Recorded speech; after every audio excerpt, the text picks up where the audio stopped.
In August 1914, the two greatest navies in the world made ready for war. Now the Royal Navy will settle the question of the German fleet. If they do not come out and fight, they will be dug out, like rats from a hole. But the two fleets rarely met. Instead, a new kind of war evolved. More stealthy, more cruel. A war not against battleships, but people.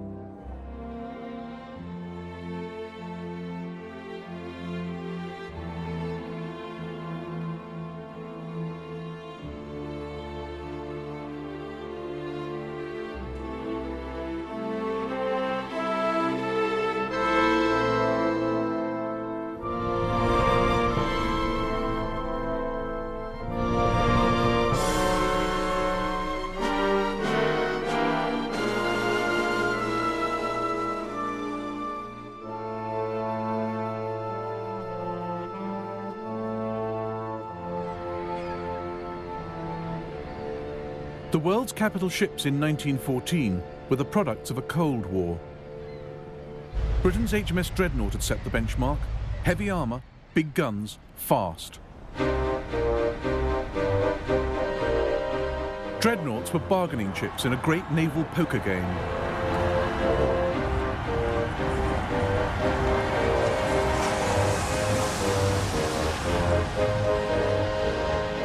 Germany had 13 and 7 building, Austria-Hungary 3, America 10, Britain 20.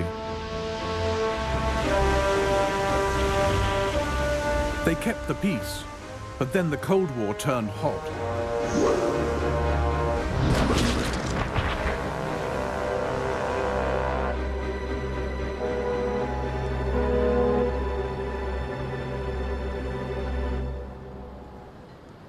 Britain and Germany were the main opponents, staring each other down across the North Sea.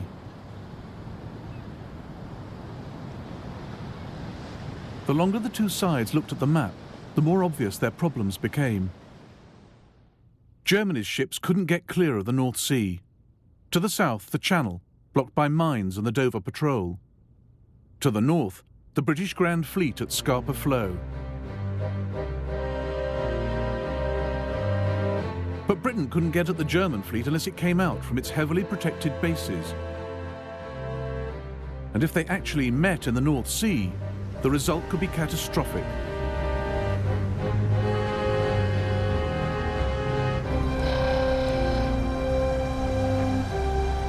The sight everyone feared.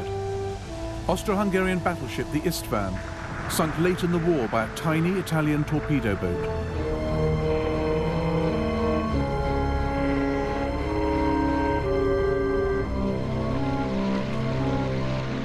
In 1914, the German Navy believed torpedoes and submarines might tip the balance their way.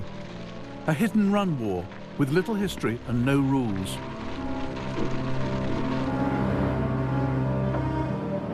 Jackie Fisher, Britain's sharpest admiral, predicted radical change ahead. The use of submarines has convinced us that in wartime, nothing can stand against them. The submarine is the coming type of war vessel for sea fighting. It means that the whole foundation of our traditional naval strategy has broken down. 2 days into the war, Germany unleashed 10 U-boats into the North Sea to hunt down the British fleet. One of them, U-21, made her way to the Firth of Forth, where the British cruiser HMS Pathfinder was leaving Rosyth Naval Base.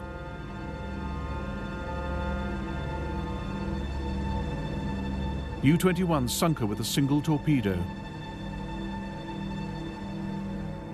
Within a fortnight, the Germans had more good news. This 1927 film celebrates the voyage of Captain Vedigan and the U-9.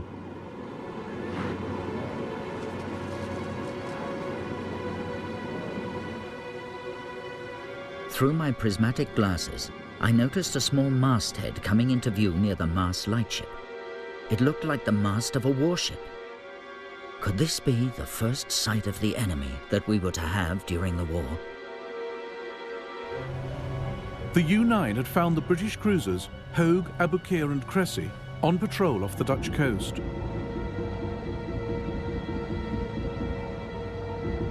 Practically obsolete, they were nicknamed the Live Bait Squadron. Captain Vedigan seized his chance. Fired torpedo at 500 meters. Target was middle ship in a 3-ship formation. 31 seconds later, the torpedo struck Abu Qir.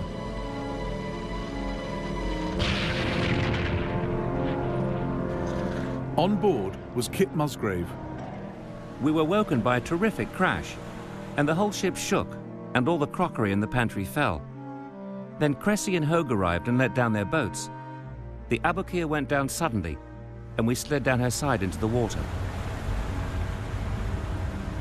Musgrave jumped into the North Sea and became the only man in the war to be sunk on 3 ships within 1 hour.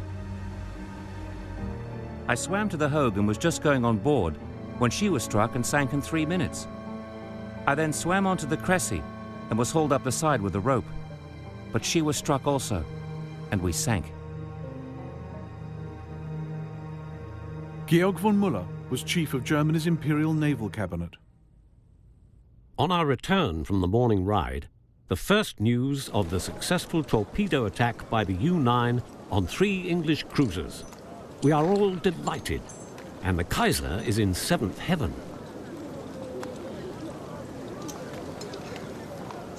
The British were appalled. First Lord of the Admiralty, Winston Churchill, got the blame. Over 1,400 men, many of them young cadets, had died in a single submarine attack. Winston's war babies, they were called. British submarine Lieutenant Ronald Trevor wrote to his parents. The news tonight is sad, but what we submariners have been expecting for weeks. The Commodore has repeatedly warned the Admiralty that those ships ought not to patrol the North Sea. What has happened is exactly what we predicted. Ships stand by to rescue the sinking one's crew, then the submarine gets 2 sitting shots. Commander-in-Chief of the British Grand Fleet was Admiral John Jellicoe. He joined the Navy in 1874 as a midshipman.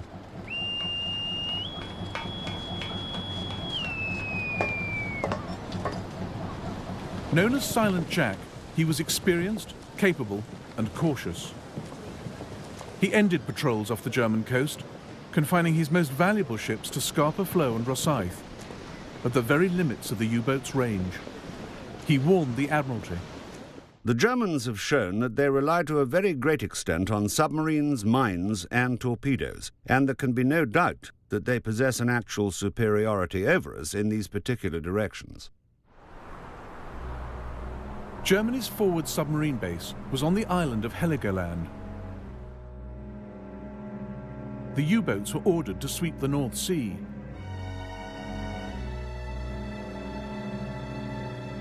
But the British had gone.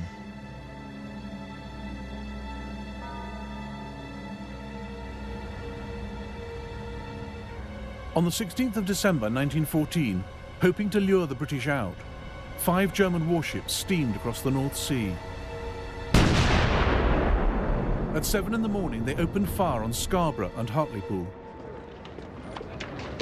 There was a terrific crash. We thought it must be sudden thunder. But when another crash came, we rushed to the window and saw a lot of smoke and cried, "It's the Germans!" 2 of the wee girls hung on to me and said, "Are the Germans going to kill us?" 122 people died in the attack. It was the first time enemy warships had killed anyone on the British mainland in over a century. Jellicoe too had been thinking about attacking the enemy's homeland, but his weapon would not be a hit-and-miss naval bombardment, but a blockade, tight as a drum and lethal. What we have to do is starve and cripple Germany. The destruction of the German fleet is a means to an end, and not an end in itself.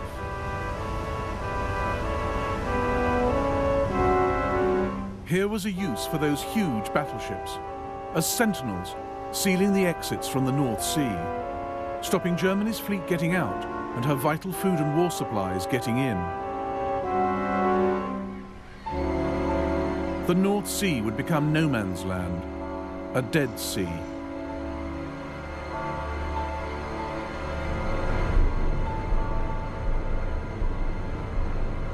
Jellicoe was helped by an invention more important than dreadnoughts or even submarines: wireless.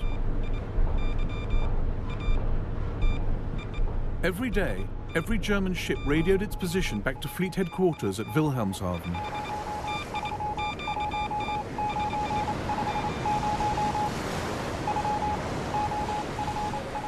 Across the North Sea, in the Coast Guard station at Hunstanton in Norfolk, British naval intelligence was listening.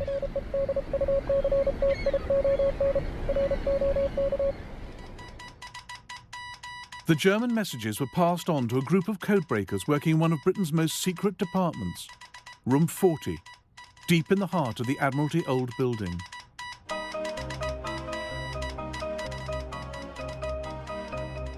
According to one of their officers, the men in Room 40 were a mixed bag. They knew ordinary literary German fluently, and they could be relied on. But of cryptography, of naval German, of the habits of war vessels of any nationality, they knew not a jot. Some, like Dilwyn Knox, would help crack the German Enigma code in the Second World War. But in 1914, they desperately needed some clues. The break came in the Baltic Sea, where a German cruiser, the Magdeburg, was captured by the Russians. On board, they found one of the most valuable documents of the war and passed it on to their British allies. This is the Magdeburg's codebook. It allowed the men in Room 40 to read nearly everything the German Navy was planning.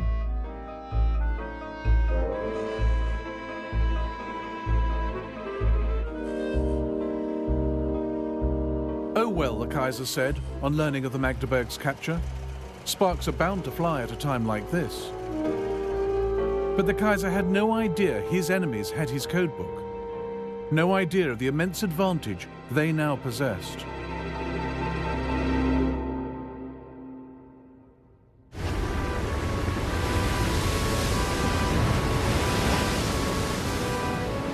Britain's sea strategy in the First World War was simple: to isolate and starve her enemies.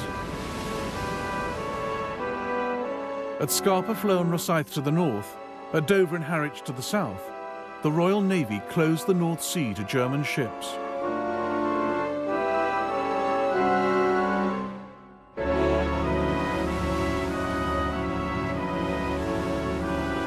The blockade was a brutal vision, brainchild of Maurice Hankey of the Committee of Imperial Defence.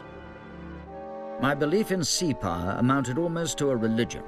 The Germans, like Napoleon, might overrun the continent. This might prolong the war, but could not affect the final issue, which would be decided by economic pressure. The Director of Naval Intelligence agreed. Grass would sooner or later grow in the streets of Hamburg, and widespread death and ruin would soon be inflicted. Germany began the war with a merchant fleet of nearly 4 million tons. Within months, she lost a quarter of her ships, seized in harbours, or caught making a dash into the no-man's land of the North Sea. Lloyd's of London kept a log of every vessel sunk. Their records show that on one day alone, the 8th of August 1914, Germany lost 41 ships.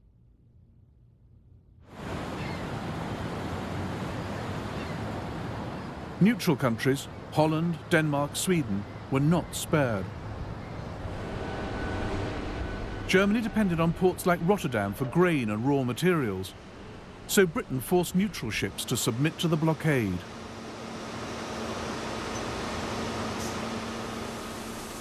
Starting with Holland, the British pressured shipping companies into declaring their goods. In every country, she built up a network of agents. They tracked ships coming and going, who was sending what, where. Any ship could be stopped. Any found with banned supplies for Germany had its cargo seized. Within weeks, the German government started to ration food. Caroline Ethel Cooper was an Australian stranded in Leipzig since the start of the war. Every week, she wrote to her sister in Adelaide. My dear Emmy, the government has seized the whole bread, flour and meal supply of the country. We are allowed only 4 pounds of bread and can only buy 1 pound of white flour at a time. Now that the war against neutral ships and food supply has begun, prices rise every week. Sailors like Richard Stumpf were stuck in harbour, frustrated and hungry. 2nd of April 1916. We spend most of our time worrying about our bellies. Even the officers are embittered and dissatisfied.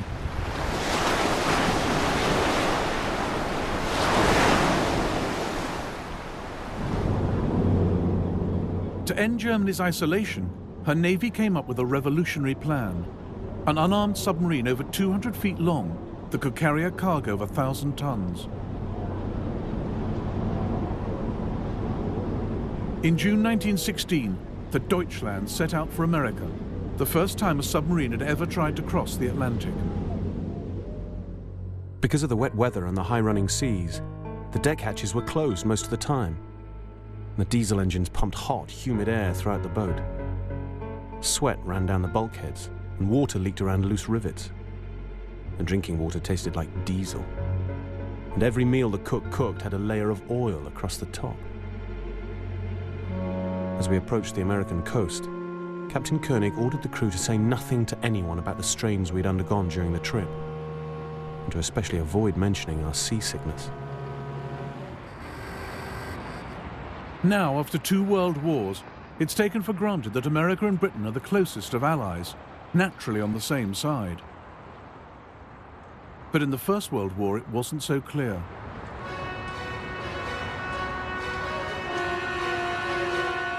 "8 million Americans had German parents or grandparents. 4.5 million were of Irish descent. Many of them had little love for England. At the outbreak of war, thousands of US citizens had tried to enlist in the German army. And America was enjoying a massive economic boom.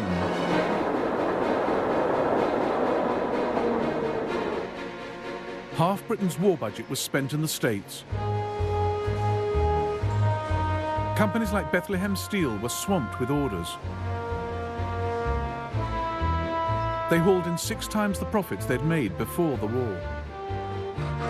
The Deutschland was just another good customer.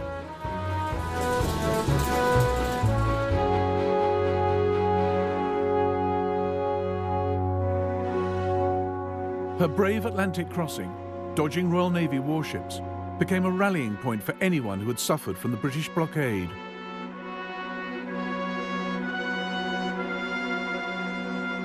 Our crossing gradually became a triumph.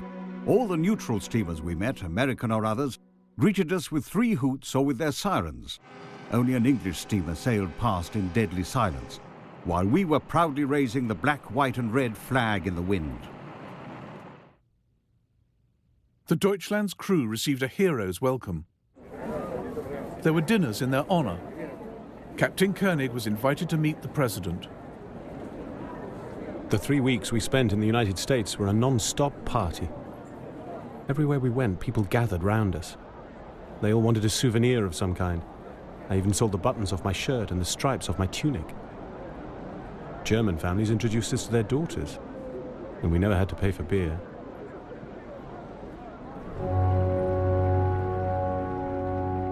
The Deutschland returned to Germany with a vital cargo of nickel and rubber. The help it gave the economy was nothing compared with the boost to German morale, as even Caroline Ethel Cooper had to admit. The town is flagged today because the Deutschlanders got safely back. The sight of those red, white and black flags always makes me sick, but I'm glad she got across all the same. It was a sporting run. But the Deutschland was too small to break the blockade. In Germany and Austria, there were not enough people to work the land, and too many officials trying to ration what food there was. The situation with the hunger and queues is turning nasty. People wait for potatoes in their hundreds, 4 deep, from 4 in the morning until the afternoon. Every morning there are queues lined with armchairs and cushions upon which people sit and sleep. The shortages worsened after the terrible harvest of 1916. The Germans called it the turnip winter. Many had nothing to eat but cattle fodder. There were 50 food riots that year. Oh, what days of terror. Everything's in turmoil. There was havoc in town last night. The window panes were smashed in at Café Kaiserhof. Angry crowds were shouting outside bakeries and inns. Up at the castle, they cursed the Major in words I shan't repeat. The army appeared at 11.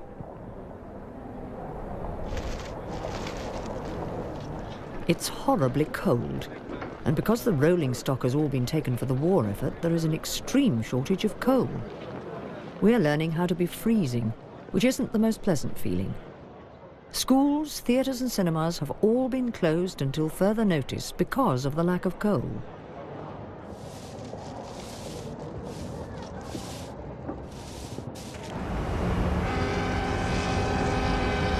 The German Navy did nothing to help. Even if large parts of our battle fleet were lying at the bottom of the sea, it would have accomplished more than it does now, lying well preserved in our ports.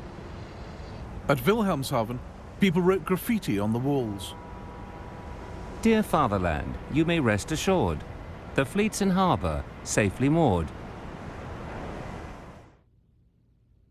Admiral Reinhard Scheer had been ordered not to risk his ships against the full British fleet.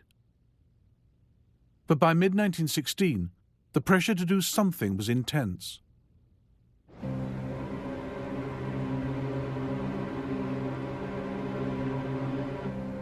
On the 31st of May, Germany's high seas fleet steamed out of Wilhelmshaven, hoping to engage the Royal Navy's battle cruisers.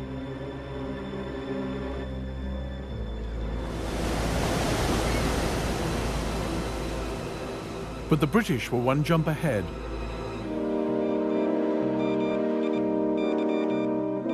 The men in room 40 had already decoded Scheer's orders. 3 hours before the Germans had even left harbour, the entire British Grand Fleet was on its way to intercept them. Now the world would get the great sea battle it had been waiting for, Jutland.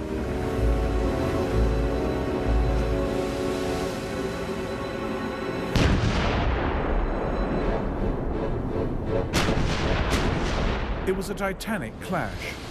250 warships, 100,000 men. Britain's first great fleet action since Trafalgar. It was a fight they had to win. If Germany ended up masters of the North Sea, the blockade would be finished, the British army in Europe cut off, Britain herself open to invasion. Admiral John Jellicoe was, Winston Churchill said, the only man who could lose the war in an afternoon.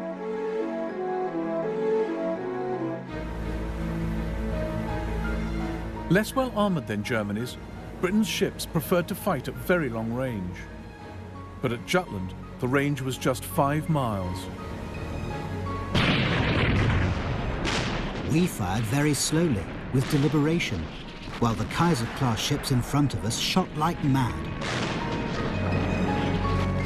Now the English were in an unfavourable position.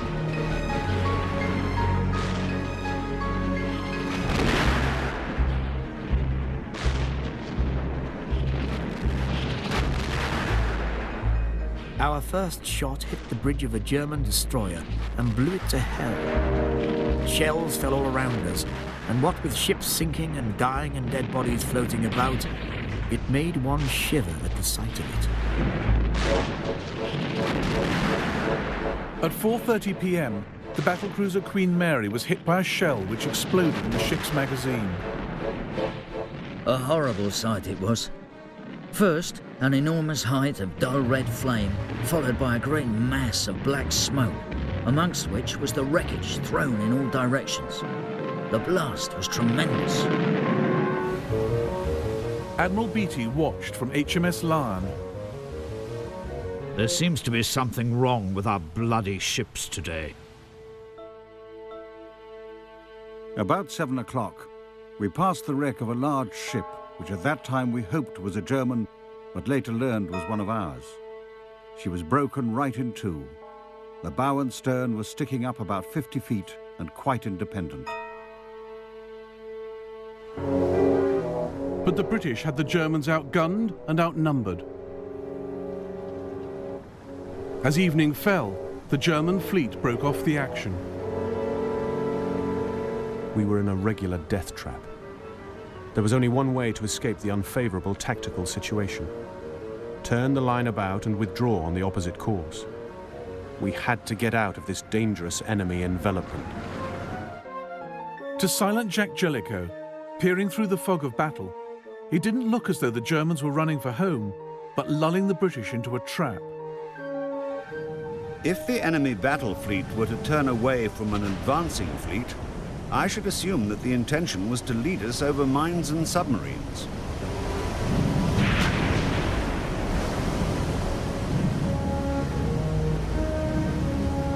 So Jellicoe ordered the British to turn as well, away from their vulnerable foe.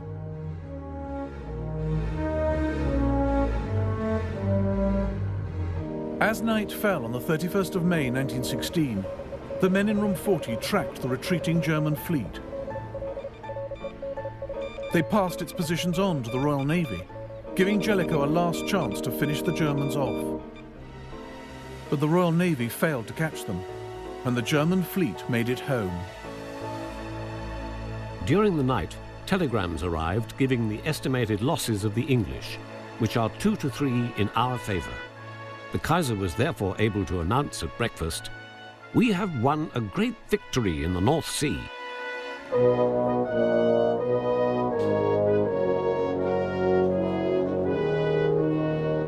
Based on the maths alone, the Kaiser was right. Germany had lost 11 ships and 2,500 men. Britain 14 ships and 6,000 men. But that wasn't the point. The Kaiser's battleships were back in harbour and stayed there till the end of the war. The British fleet still ruled the North Sea, ever more tightening the blockade.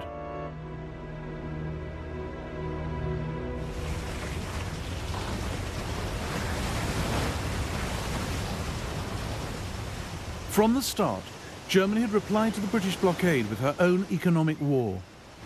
She too tried to cripple the enemy by cutting off supplies. This light raider, the Merva, was one of the few surface ships Germany ever sent into the North Sea. Her target, not warships but cargo boats.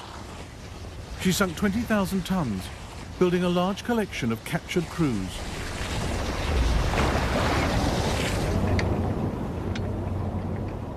According to the English, we are in league with the devil and have acquired the Flying Dutchman.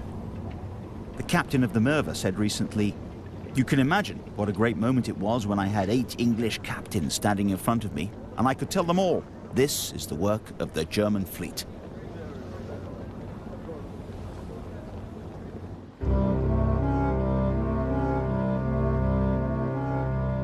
Germany's U-boats joined in the war against Allied trade.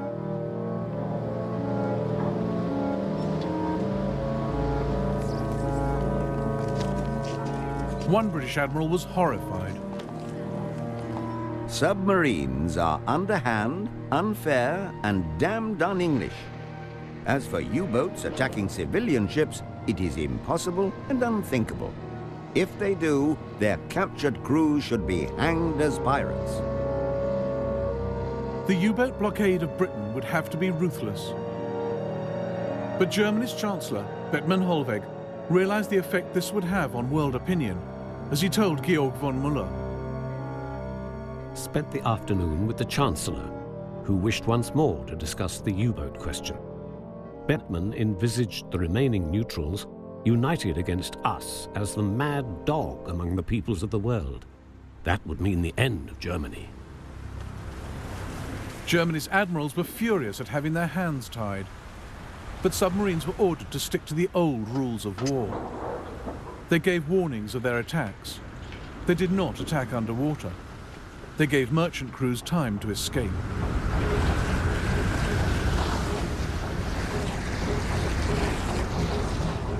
German submarines sunk 250,000 tons in 1914, but Britain built new ships faster than the U-boats could sink them.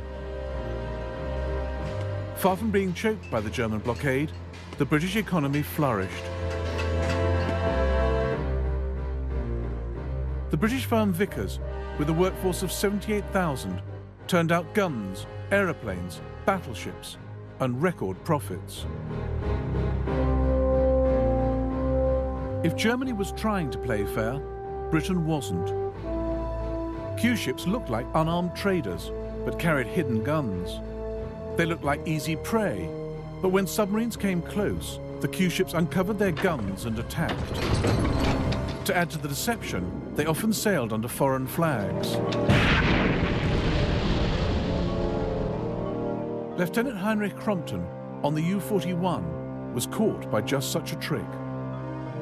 As the two ships came within 300 meters of each other, the steamer opened a heavy, accurate rifle fire from all along the railing, immediately joined by large caliber guns hidden fore and aft. The U-41 immediately returned 3 rounds from the forward gun, all hits to the hull. Throughout the action, the steamer continued to fly the American flag.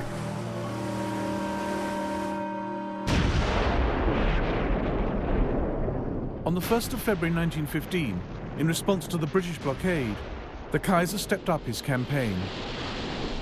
He declared that all the waters around Britain were a war zone, in which any ships, including neutrals, might be sunk. This decision set Germany on a collision course with America.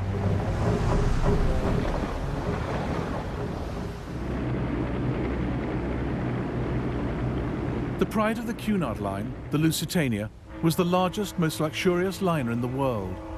She could carry over 2,000 passengers. There was a ragtime dance written in her honor.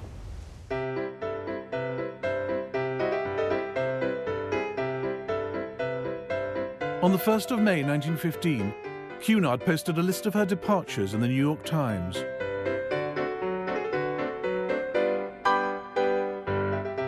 Next to it was an advertisement placed by the German ambassador. Those sailing to Britain, it said, did so at their own risk.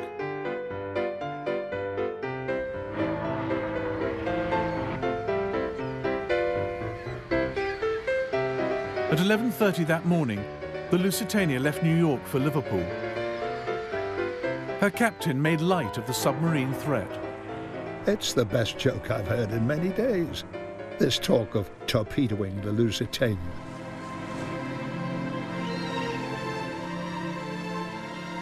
This is the last picture of her ever taken. The Lusitania sighted the Irish coast on the 7th of May. The lighthouse on the old Head of Kinsale was traditionally used by ships on the Atlantic run to get their bearings.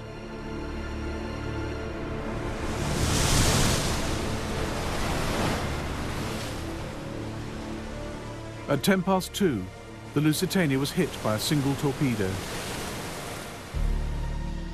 As I watched, one funnel went, then the other, until the ship had gone and the sea was calm, and all you could see was bodies and wreckage of furniture, and everything that had been in the ship, floating in the water. My husband and I got into a lifeboat, the ropes of which jammed and had to be cut. Since when I have not seen or heard of my husband. I've lost all I ever possessed, and my dead boys, ages 11 years and 8. I was rescued by a trawler. My dear husband was lost, but I had the great satisfaction of finding him on Saturday and seeing him laid to rest in the cemetery in Queenstown.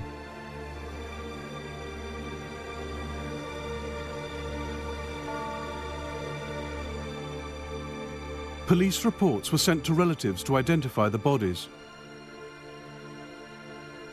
1,200 people died on the Lusitania, including 128 Americans.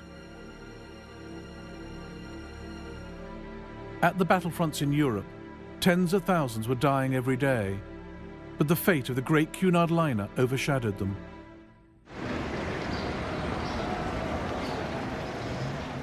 It led to the most widespread anti-German riots of the war. In Liverpool, a newly arrived American joined the mob outside a German-owned shop. The crowd was muttering and growling and the shop was dark. but there were people upstairs, so I just picked up a brick and heaved it through the window. Then everyone took to shying them, and in a few minutes the place was a wreck. There were several policemen at the corner, and they just grinned.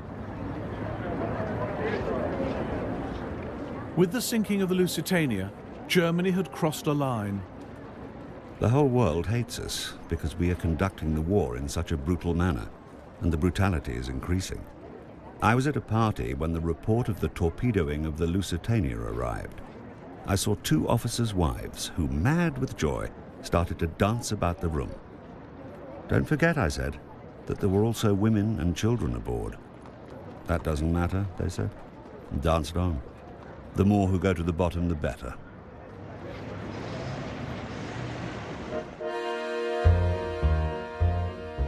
The Lusitania came to stand for German barbarity. Britain stirred the indignation with its own propaganda. Posters and even posed photographs rammed home what had happened. The German embassy in Washington received bomb threats.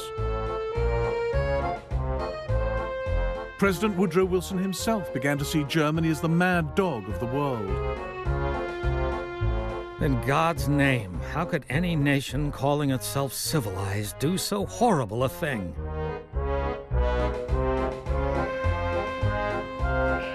It seemed America might clamber down off the fence. But outrage soon gave way to caution. Wilson reassured the nation that America would not go to war. There is such a thing as a man being too proud to fight. There is such a thing as a nation being so right that it does not need to convince others by force that it is right. And anyway, war would be very bad for business. Wilson kept the United States prepared but neutral for 2 more years.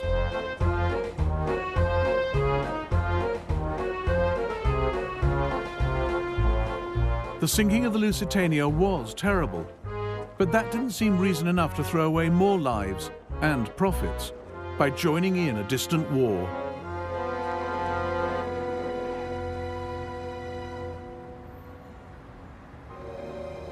Germany's policy in America after sinking the Lusitania was complex. She kept her U-boats in check, but not her spies. In 1916, German agents blew up Black Tom Island, a loading depot in New York Harbor.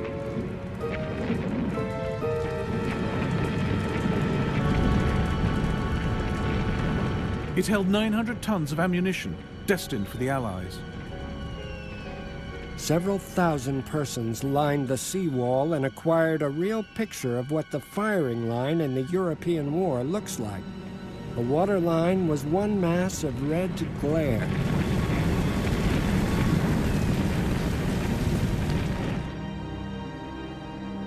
The explosions were so strong, they were felt in Philadelphia, 90 miles away. German agents slipped bombs onto ships in American ports. There were several assassination attempts, and even a bomb planted in the US Capitol. German agents are everywhere. Extraordinary measures of precaution have now become necessary in all the arms factories, at the docks and on board vessels, even vessels of the United States Navy.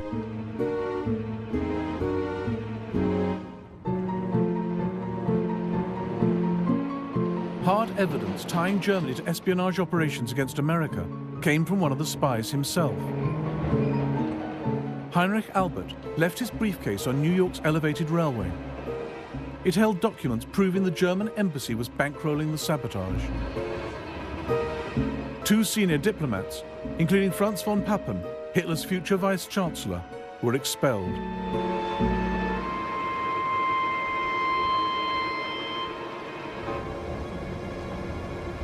But nothing got in the way of business on the New York Stock Exchange. When Germany won a battle, Allied stocks fell. When Britain won, her shares rose. American investors were betting on the war.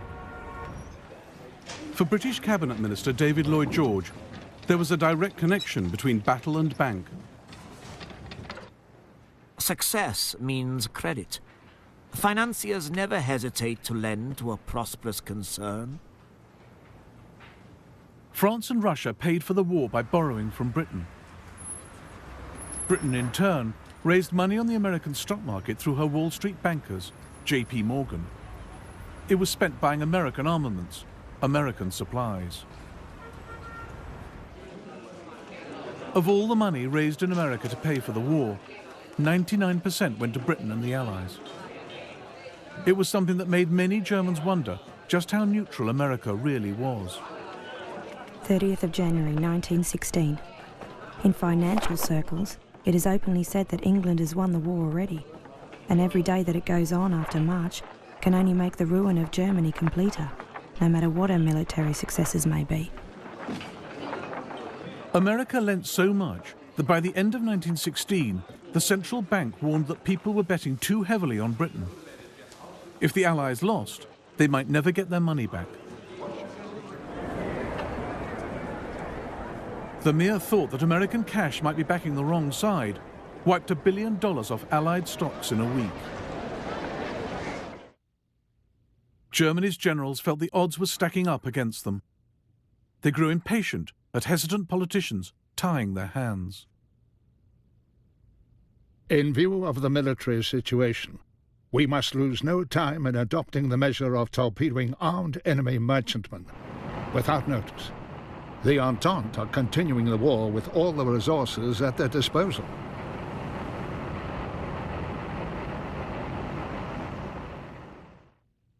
Our ambassador prophesies war with America if we persist in our intention of torpedoing armed merchantmen without warning. The Kaiser wrote in the margin of the report, "I do not care." The Kaiser didn't care because of some key German calculations. His generals gambled that if America joined the Allies, she would not have a decisive impact on the fighting in Europe until 1919. Long before then, the U-boat campaign would have brought Britain and France to their knees.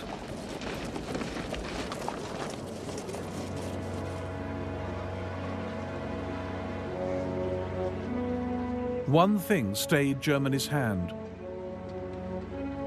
In December 1916, she put out a peace feeler to the Allies, believing she could hold on to her gains. The French and British leaders met in Paris and rejected the offer.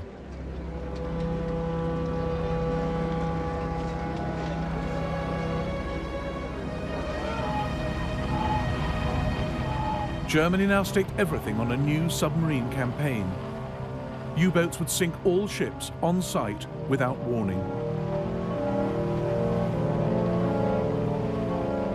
February the 2nd is a special and uplifting day for us Germans, the beginning of the all-out submarine war. We're all holding our breaths and hoping that with this radical medicine, we will finally cure England of her arrogance and secure a quick peace, the terms of which we will dictate.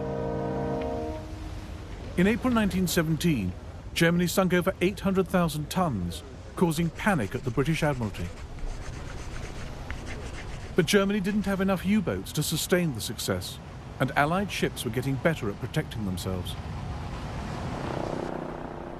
Merchant ships now travelled not singly, but in convoy, with more destroyers to protect them. Airships and aeroplanes scouted overhead, looking for the telltale signs of submarines lying in wait. 63 U-boats were sunk in 1917, 3 times the losses of the previous year.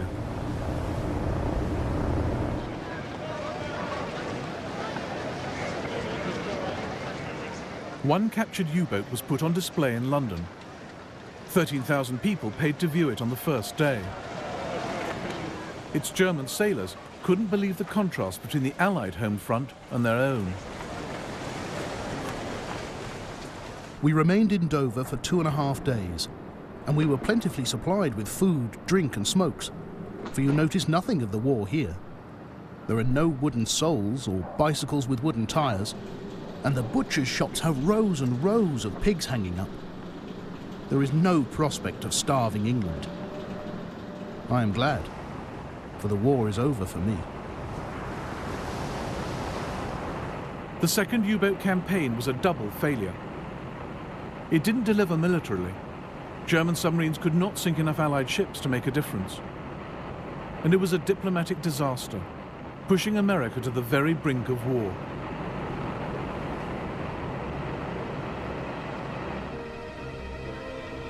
The final shove came from the men in Room 40. On the 16th of January 1917, Britain intercepted a coded telegram from German Foreign Secretary Zimmermann to his ambassador in Mexico City. The Zimmermann telegram was made up of 1,000 numerical code groups. It took 2 weeks to decipher. And as the meaning emerged, the men in Room 40 realized they were holding the most extraordinary intelligence of the war. Destined for the Mexican government, the telegram outlined Germany's plan for Mexico to invade the United States. We make Mexico a proposal of alliance with an understanding on our part that Mexico is to reconquer Texas, New Mexico, and Arizona. The settlement in detail is left to you.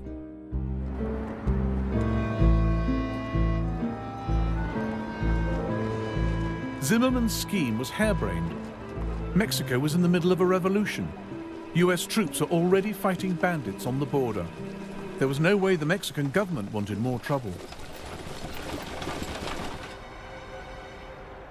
But Germany's proposal was a godsend to Britain. It was just what she needed to end America's neutrality. 2 weeks into the U-boat campaign, Britain called the US ambassador to the Foreign Office and passed over the Zimmermann telegram. It was, said Britain's Foreign Secretary, as dramatic a moment as I remember in all my life.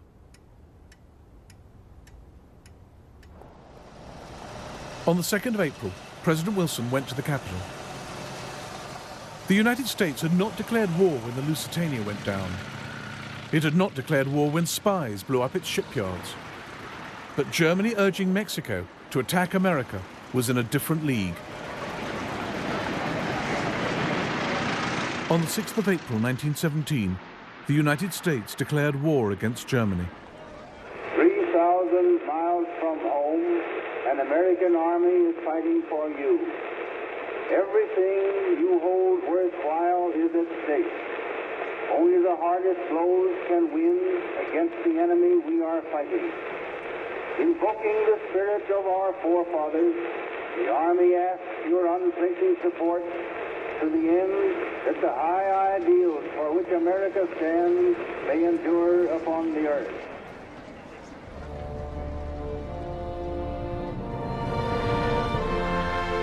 For 3 years, the country had played the war's banker and supplier.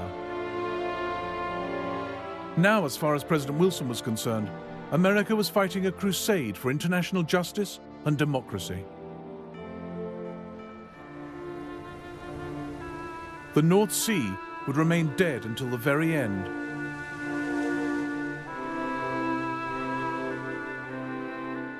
The Germans now set themselves a desperate task: to win the war before American troops arrived in force. And President Wilson's liberal crusade would be up against new ideas of socialism and revolution.